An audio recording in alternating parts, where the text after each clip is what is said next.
के बारे में? तो देखिए, डार्क वेब सुनने में बड़ा डरावना सा लगता है, पर ये एक हिस्सा है इंटरनेट का जो आम आदमी की नजरों से छुपा हुआ है।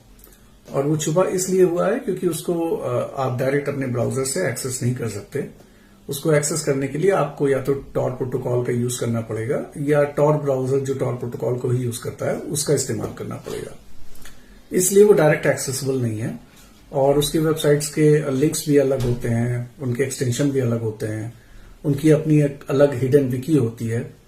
इसलिए डार्क वेब आप यूजुअली एक्सेस नहीं करते हैं और आपको पता नहीं होता है। पर डार्क वेब आप अगर उसका कॉन्सेप्ट समझना चाहें तो एक तरीके से ये समझ सकते हैं जो आज के टाइम पे सिचुएशन है कि डार्क वेब एक तरीके से साइबर क्रिमिनल्स का अंडरवर्ल्ड है, जहां पे साइबर क्रिमिनल्स अनोनिमस तरीके से एक दूसरे से कम्युनिकेट करते हैं, अपनी सर्विसेज देते हैं और हर तरह की गैर कानूनी और अनैतिक गतिविधियां उसमें होती हैं। फॉर एन एग्जाम्पल, अगर आपको कोई भी ड्रग्स चाहिए जो बैंड है, जो आपके कंट्री में उपलब्ध नहीं है, तो आप डार्क वेब पर उसको खरीद सकते हैं। अगर आपको कोई हथियार चाहिए तो वो भी आप डार्क वेब पे खरीद सकते हैं। अगर आपको किसी को मर्डर करवाना है और असासिन चाहिए तो उसकी भी सर्विसेज डार्क वेब पे उपलब्ध हैं। अगर आपको किसी को हैक करना है, उससे बदला लेना है, तो उस तरह की भी सर्विसेज हैं।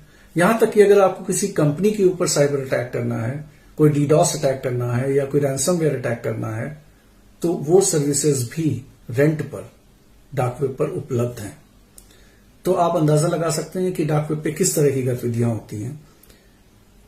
और ये कहना कि डार्क वेब सिर्फ अनैतिक या गैर कानूनी गतिविधियों का ही अड्डा है तो गलत है, क्योंकि बहुत सारे रिसर्चर्स, जर्नलिस्ट भी उसको बहुत लेजिटमेट पर्पस के लिए यूज करते हैं।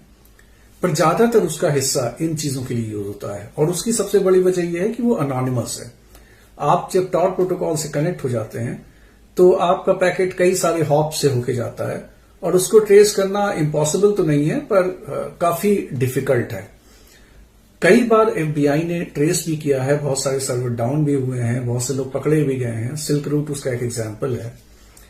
पर ज्यादातर उस पे जो क्रिमिनल्स हैं या जो हैकर्स हैं या इलीगल एक्टिविटीज हैं वो डार्क वेब पे चलती ही रहती हैं। एक सर्वर डाउन होता है, एक सर्विस डाउन होती है, दूसरी अप हो जाती है। तो डार्क वेब एक आम आदमी के लिए तो मुझे नहीं लगता कि किसी यूज का है। हाँ, अगर कोई साइबर सिक्योरिटी रिसर्चर्स है या कोई जर्नलिस्ट है जो किसी ऐसे कंट्री में है जहां पे वो इन्फॉर्मेशन ऐसे नॉर्मल इंटरनेट पे नहीं दे सकता, या उसको कोई इन्फॉर्मेशन बाहर शेयर करनी है अपने न्यूज पोर्टल के साथ या अपने न्यूज चैनल के साथ, तो वो लोग भी इसका यूज करते हैं। पर एक आम आदमी के लिए डार्क वेब का कोई खास